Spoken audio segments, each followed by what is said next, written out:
वाढवायची रे 40%. आता मला सांगा आपण काय करतो, पहिले आयताची 100 लांबी घ्यायची, रुंदी 100 घ्यायची आणि किती आजार होतो याचं क्षेत्रफळ 10,000. मग काय करायचं, तुम्हाला लांबी 40 न वाढवायची म्हणजे 140 करायची, रुंदी काय माहिती आहे का तुम्हाला किती होईल, काय नाही, बस 10,000. मग पुढचं कॅल्क्युलेशन करायचं, 0 0 कटला बे एक बे बे 7 14, इथे किती झाले 500. मग 500 भागिले 7, 7 7 49, 1 उरला बरोबर. 7 1 7 किती उरला 1, 7 7 7 49 बरोबर. त्यानंतर 1 उरला, 7 1 7 पुन्हा 1 उरला, 71.107. आता मला सांगा सगळी जर 100 असेल, 100 म्हणली किती आहे 71.107, मग कमी किती पडली 28.407. ऑप्शन क्रमांक 2. बघा आता काय म्हणणं आहे, टीनाबाईनं काय केलं, टीनाबाईनं काय आंबे खरेदी केले. आता लक्षात घ्या, पर्सेंटेज आले की किती माहित नसतंय हो. मग किती घ्यायचं पोरं, 100 घ्यायचं. मग 100 म्हणले किती खराब झाले, 10 आंबे सडले. मग उरले किती बिचारीकडं 90 उरले. मग 90 उरले, तिनं काय केलं, याच्यातले पुन्हा पोरायला वाटले, याच्यातले काय केले पोरायला 80% वाटले, म्हणजे 8 9 72 वाटले. उरले किती 18, बिचारीकडे किती शिल्लक राहिले 18 पर्सेंटेज मध्ये. मग 18 म्हणजे किती रे 45, तर 100% म्हणजे किती, 18 म्हणजे 45 तर 100 म्हणजे किती. जर तुम्ही यांचं कॅल्क्युलेशन केलं कसं, 9 1 9 9 2 18 9 5 45, 5 1 5 बरोबर, बे 5 10 0, 50 गुणिले 5 250. ऑप्शन क्रमांक 2. पुढे बघा, बघा एका वस्तूवर दुकानदार ग्राहकास 10% सूट देतो, म्हणजे 100 ची वस्तू आहे 90 ला. त्यानंतर 25%, जर वस्तूची छापील किंमत 750 रुपये असते, छापील किंमत म्हणजे ही 750 असेल, तर 90% किती व्हायला पाहिजे रे, बरोबर 675, 675 बरोबर. तरी 100 म्हणजे जरी 25% नफा झाला एवढं होऊन बी, मग ही झाली 125 ला 675, तर 100 ला किती. जर आपण याचे कॅल्क्युलेशन केलं, 25 5 1600, 25 चोक 100, 5 1 5 5 1 5, 1 उरला, 5 3 15, 2 उरले, 5 5 25, 135 गुणिले 4, 4 5 20, 7 4 2, 4 3 12 2 14, हाचा 1 4 1 4 1 5, 540. ऑप्शन क्रमांक 1. पुढे बघा आता, आता बघायची याची फोड करायची असते. हे दिसतंय का बघा, 45 आहे ना, 45 म्हणजे वर्गमुळात 9 गुणिले 5 प्लस बघा 254 दिसतंय, 254. मग याला काय करता येईल आपल्याला, 254 ला 49 गुणिले 5 असं करता येईल का, 49 गुणिले 5 असं करता येतं. हे बघा भागाकारामध्ये 320 आहे, 320 ला मी काय करतो मित्रांनो 64 गुणिले 5 करतो, मायनस 180 ला काय करतो मी 36 गुणिले 5 करतो. आता बघा 5 5 5 5, इथं 3 आता बाहेर काढतो, हे जर बाहेर काढलं इथं 3 येते, हे जर बाहेर काढलं इथं 7 येते, हे जर बाहेर काढलं इथं 8 येते, हे जर बाहेर काढलं 6 येते. 7 आणि 3 किती 10, वर्गमुळात 5 कॉमन जशाल तसं. 8 आणि 6 गेले किती 2, वर्गमुळात 5 जशाल तसं, वर्गमुळात 5 वर्गमुळात 5 कटले बे 5 हा किती यायला पाहिजे, ऑप्शन क्रमांक 4. पुढचा प्रश्न, एका आयताकृती पट्टीची मोठी बाजू, बघा अशी पट्टी असणार आहे. आयतावर 2-3 प्रश्न दिलेत, मी भूमिती तुम्हाला घेतलंय सगळं डीप मध्ये. बघा असा कर्ण आहे, हे 40 आहे, हे 41 आहे, पायथागोरसचं त्रिराशिक बरोबर, हे 40 आहे, हे 41 आहे, हे किती यायला पाहिजे 9. मग हे 40 हे 40 हे 9, याची काय काढायची परिमिती सगळ्याची बाजू, 40 आणि 40 80 80 आणि 18 किती 98. ऑप्शन क्रमांक 4. बघा आता दोन संख्यांमध्ये याचं गुणोत्तर किती आहे रे, 5 7, 5 7, याचं किती आहे 7 9, या दोघांमध्ये फरक कितीचा आहे 2चा, या दोघांमध्ये कितीचा 2चा बरोबर. किंवा असं बघा 5 7 बरोबर, 7 9, इथून इथपर्यंत 2चा फरक, सगळ्यात 2 2चा फरक आहे बरोबर. मग तेवढे मिळवायचे, म्हणजे तेवढेच मिळवायचे म्हणजे किती, तेवढाच फरक कितीचा असला पाहिजे 12चा. मग त्यांचा मला फरक ऑलरेडी कितीचा 12चा, संपलाय फरक 12चा, असा अर्थ नका घेऊ ना. पुढे घ्या, 2 रेल्वे गाड्या एका दिशेने पूर्व, आता दोघ जण एका दिशेने चालले, दोन्ही वेगाची वजाबाकी 112 आणि 36 ची वजाबाकी, सॉरी 112 आणि 76 ची वजाबाकी 36. टाइम किती दिला 20, डिस्टिव्हचा फॉर्म्युला गुणिले 5/18, 18 1 18, 18 2 36, 5 2 10, 10 गुणिले 20 200. ऑप्शन क्रमांक 2. मी पटपट फक्त सांगायलो समजून, दुसरं काही डोकं नका लावू. बघा एक दुकानदार एका वस्तूची खरेदी किती 1200 रुपयात करतो, किती रुपयात करतो 1200 रुपयात. आणि काय झालं, त्यानं 20% नफा होईल, त्याला विकायची 1200 करतो, याच्यावर 60% मार्केटला किमतीवर 10% सूट, त्याला किती विकायची 20% नफा भेटला पाहिजे, 20% नफा. म्हणजे आता बघा किती, याचे जर 20% काढले तर 240, म्हणजे 1440 रुपयाला ती वस्तू विकल्या गेली पाहिजे. तरी त्यांना 10% सूट दिली, ती किंमत काढायची. आता 1440 आणायचे तुम्हाला 10% सूट दिल्यावर, मग 10% सूट दिल्यावर 1440 आणायचे, तर बघा हे 1600 आहेत, 1600चे 10% काढा 160, आणि 1600 मधून 160 गेले 1440, म्हणजे त्या वस्तूची मार्क केली किंमत किती किती असली पाहिजे 1600, किती असली पाहिजे 1600. ऑप्शन क्रमांक 2. चला पुढे जाऊया. दोन व्यक्ती एकत्रितपणे, आता लक्षात घ्या काळका वेग माहिती आपल्याला, आपल्याला पहिलं माहित नाही, पहिल्याचा वेग x घ्या, दुसरा तिप्पट करतो 3x घ्या, या दोघाचा लसावी 3x घ्या. त्यानंतर बघा x याला कटलं तर इथे उरलं 3, इथे किती उरतं 1, 3 आणि 1 किती 4. एकूण काम भागिले एका दिवसाचं काम जर तुम्ही केला तर तुम्हाला त्यांचे दिवस भेटतात, किती दिवस दिले 24. मग 3 1 3, 3 8 24, 8 चौक 32, x ची व्हॅल्यू किती आली 32. पहिलं 32 व्यक्त करायला पाहिजे आणि दुसरं 96 करायला पाहिजे, 32 त्रिक 96. तर तुम्हाला पहिल्याचं विचारलं, कोणा जर वेगाने, फक्त वेगाने, हे वेगाने तिप्पट नाही हा, ते किती यायला पाहिजे 32. ऑप्शन क्रमांक किती आहे रे? ऑप्शन क्रमांक किती आहे? 4. ऑप्शन क्रमांक किती आहे? 4. चला पुढे जाऊ, पुढे बघा आता.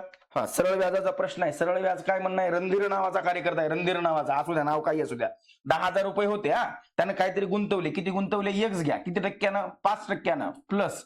पुन्हा आता उरले किती? 10,000 मधून किती एक्स घातले? 10,000 मधून एक्स घातले हा, म्हणजे उरलेली रक्कम आहे हे किती टक्क्यानं घेतली रे भाऊ? 8% घेतले. हे 8% झाले बरोबर. भागिले 100 भागिले 100. सरळ व्याजचा फॉर्म्युला एकत्र करा. एकत्र सरळ व्याज तुमचं किती आलं?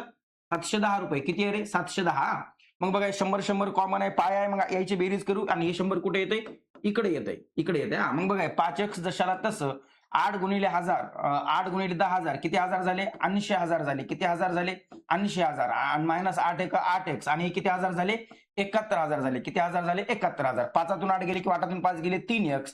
80,000 71,000 गेले 9,000. मग उरले किती? 3 त्रिक 9,000. एकशे किंमत आली 3,000. एकशे किंमत म्हणजे पहिल्याकडे होते, पहिल्या टप्प्यातले होते 3,000. सगळे 10 आहेत. पहिल्या टप्प्यात जर ए तर बी मध्ये किती उरले? 7. तर तुम्हाला एचे विचारले का बीचे? तुम्हाला विचारले बीचे. मग ऑप्शन क्रमांक किती पाहिजे तुमचं? 4. किती हजार? 7,000. बघा आता याचं उत्तर जे आहे मित्रांनो, याचं उत्तर पाहिजे आपलं ऑप्शन क्रमांक 4. कसं? बघा आता एफ बरोबर. एफ आता अल्फाबेट मोजायची. एफ हा, एफ GHIJK. किती जण सोडले? 5 जण. पुढे कोणाला? एल. आता पुढे कोण सोडलं? MNOP बरोबर. किती सोडले? 4. कोणाला? क्यू झाले की RST बरोबर. किती सोडले? 3. पुढे कोणाला? यू. त्यानंतर बघा यू VW किती सोडले? 2. X Y सोडला 1 Z. म्हणजे तुमचा ऑप्शन क्रमांक यायला पाहिजे. त्यांचं काय म्हणणं आहे? अक्षरांची संख्या प्रत्येक वेळी एकाने कमी होते. ऑप्शन क्रमांक 4 मध्ये तसं होतं, बाकीच्या तसं होत नाही. बघा आता प्रज्ञाची बस शाळा, याचं उत्तर यायला पाहिजे पश्चिम दिशा. कोणत्या यायला पाहिजे? पश्चिम दिशा. कसं आता एक्सप्लेन करतो. दक्षिण बघा, दक्षिणेकडे घरून निघाल्यावरती 2 वेळा डावीकडे, 2 वेळा डावीकडे हा. तिचं तोंड बघा आता, पहिल्यांदा तिचं तोंड कोणीकडे? पश्चिमेकडे. अशी तोंड करून उभे आहे. 2 वेळा डावीकडे अशी एकदा आली, पुन्हा इकडे गेली डावीकडे, अशी आली हा. आता इथे आहे. पुन्हा त्यांचं काय म्हणणं आहे? उजवीकडे. पुन्हा एकदा उजवीकडे वळाली. आली का दक्षिण दिशेला तोंड तिचं बिचारीचं? दक्षिण बरोबर. पण उत्तर दक्षिण आहे का? नाही. आपण काय केलं? ऑप्शनवरनं सोडवलं. ऑप्शनवरनं काय घेतलं आपण? त्याचं उत्तर पश्चिम बरोबर. पश्चिमवरनं आल्यानंतर ती शाळेत पोहोचली तेव्हा तोंड असतं दक्षिणेला असतं. बघा चिल्लर प्रश्न हे आता शिकवला नवीन बॅचला मी. बघा 2 चलाची रेषीय समीकरण, लिनियर इक्वेशन इन 2 व्हेरिएबल. आता काय असतं? इतकं मांडत बसायचं नाही. हे बघा प्लस आहे मायनस आहे, कटलं. प्लस मायनस कटलं, 2 इक्वेशन बेरीज करा. 2 आणि 2 4x. हे प्लस आहे हे मायनस आहे. बघा 8 2 गेले किती रे? 6. 11 6 गेले किती? 5. 4 1 4 4 1 4 4 चौक 16. 16. एकशे किंमत किती आली? 4 1 4 4 चौक 16. 4 पाहिजे 14. एकशे किंमत किती आली? 14. एकशे विचारली का? नाही. वायची काढायची. 14 14 दोन्ही 28. 118 मधून 28 वजा करा बरोबर. किती आले? 90 आले. मग 3 इकडे भागाकारामध्ये किती येते? 30 त्रिक 90. 30 यायला पाहिजे. ऑप्शन क्रमांक 4. हा बघा रे चोर काय म्हणणं आहे? चिल्लर प्रश्न नाहीये. काय लहान लेकरांसारखा प्रश्न आहे. एक चोर घरात लुटलं पण तो चोल पूल वाटत पश्चिमेकडे गेला. कुठे गेला तो? पश्चिमेकडे. पहिल्यांदा असा आला 2 किमी, नंतर उजवीकडे वळाला, इकडे गेला, पुन्हा 2 किमी, पुन्हा इकडे सरळ उजवीकडे वळून पुन्हा 7 गेला. म्हणजे हे 2 आणि 5 7, हे 2 आणि 5 7 वेगळं करून घ्या. आणि पुन्हा 2 वळणं 2दा, हे 2 आणि 2, हे 2 आणि 2 इथं आला. हे एवढंच डिस्टन्स बाकी आहे. मग हे 2 होतं, हे 2 कटलं, 5 म्हणलं, उरले किती? 3. ऑप्शन क्रमांक 2. लहान लेकराचा प्रश्न आहे, काहीच अवघड नाही त्याच्यात. हा बघा आता हा प्रश्न छान टाकला होता त्यांनी. हा बघा आता राज्यसेवेला खास करून जास्त प्रश्न येतात त्याचे. असं दिलेलं आहे काहीतरी प्रश्नामध्ये, मला प्रतिपादन दिलं आणि कारण दिलेलं आहे. प्रतिपादन असं आहे बरोबर. कापसाची गाळाची जमीन वाढवते. समजा गाळाची जमीन जी असतात ते आपल्याला माहिती आहे भूगोल, म्हणजे कापूस वाढतो, चांगल्या प्रकारे वाढतात. आणि त्याचं कारण काय दिलं? गाळाची जमीन ह्या खूप सुपीक असतात बरोबर का? त्या सुपीक असतात म्हणून कापूस वाढत नाही, त्याचे काही वेगळे कारण असतात. त्यामुळे काय आहे तर बघा हे दोघं स्टेटमेंट म्हणजे दोन्ही गोष्टी बरोबर आहेत. हे म्हणजे प्रतिपादन बरोबर आहे, त्याचं रिझल्ट पण बरोबर आहे. पण कसं आहे त्याच्यासाठी हे कारण जे दिलेलं आहे ते स्पष्टीकरण सांगता येणार नाही. त्यामुळे ऑप्शन क्रमांक 2 याचं उत्तर पाहिजे मित्र. झाले का रे? हा झाले आले. आता हे प्रश्न आहे बघा. हे प्रश्न तुम्ही सोडवायला खूप वेळ लागेल, मांडणी करायला वेळ लागेल. ते व्हिडिओ खूप बोर होईल, तुम्ही पाहणार ना. तुम्हाला उत्तराची गरज आहे.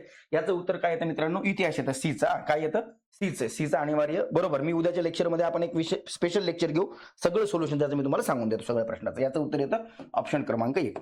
पुढे बघा हे प्रश्न कसा आहे, थोडासा एसएससी रेल्वेच्या टाईप मधल्या रिझनिंग मधला आहे.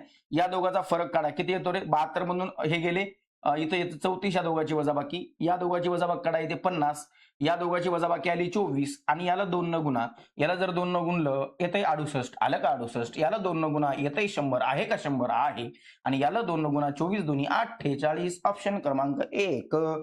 पुढे घ्या. बरोबर, बघा आता डिफरन्स, या दोघात फरक कितीचा 13चा, या दोघात कितीचा 17चा, या दोघात डिफरन्स काढायचा.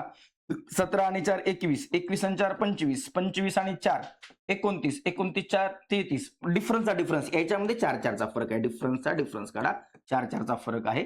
मग 44 आणि 21 किती येते रे 65, 65, ऑप्शन क्रमांक 3.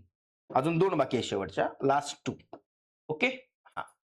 बघा आता हा प्रश्न आता चिल्लर प्रश्न आहे. चिन्ह बदलायचे. प्लसला काय करायचं रे गुणिले, प्लसला काय करायचं हे गुणिले, प्लसला गुणिले, गुणिलेला भागिले, भागिलेला मायनस आणि मायनसला प्लस. झालं.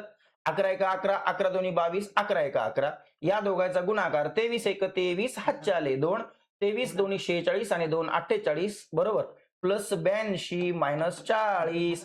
मग बघा याच्यातून 2 गेले 2, 4 42, 3 आणि 2 5, 8 आणि 4 12, 2 हातचा आला 1 5, 525, ऑप्शन क्रमांक 3. आणि पुढचा प्रश्न बघा, PYQ रिपीट झालेला प्रश्न आहे. आता लक्षात घ्या काय म्हणणं आहे, चौकोन, चौरस आणि समभुज चौकोन. चौकोन काय असतं, कॉमन नाऊन आहे. चौकोनाच्या अंतर्गत सगळे याचे प्रकार येतात. मग चौकोन एक आकृती असते, चौकोनाचे वेगवेगळे प्रकार पडतात. चौरस असेल, आयत असेल, समलंब चौकोन असेल, समांतरभुज चौकोन असेल, त्या ट्रॅपेजियम असेल, त्यानंतर पतंग असेल, हे सगळे याचे प्रकार पडतात. आता लक्षात घ्या, समजा हे झाले तुमचे चौकोन, चौरस नाही, हे झाले चौकोन, चौकोनामध्ये हे झाले चौरस, बरोबर, आणि चौकोनामध्ये झाले चौरस, चौरस पाहिजे, चौरस स्क्वेअर ही. आता याच्यामध्ये समभुज चौकोन हे वेगळे असतात, पण समभुज चौकोनचा जर विचार केला तर चौरस, जो प्रत्येक चौरस आहे तो समभुज चौकोन असू शकतो. म्हणून तुमचा ऑप्शन क्रमांक 3 त्या ठिकाणी उत्तर असलं पाहिजे. आता जे काही पुढचे अजून इकॉनॉमिक्स बाकी आहेत, शेवटचा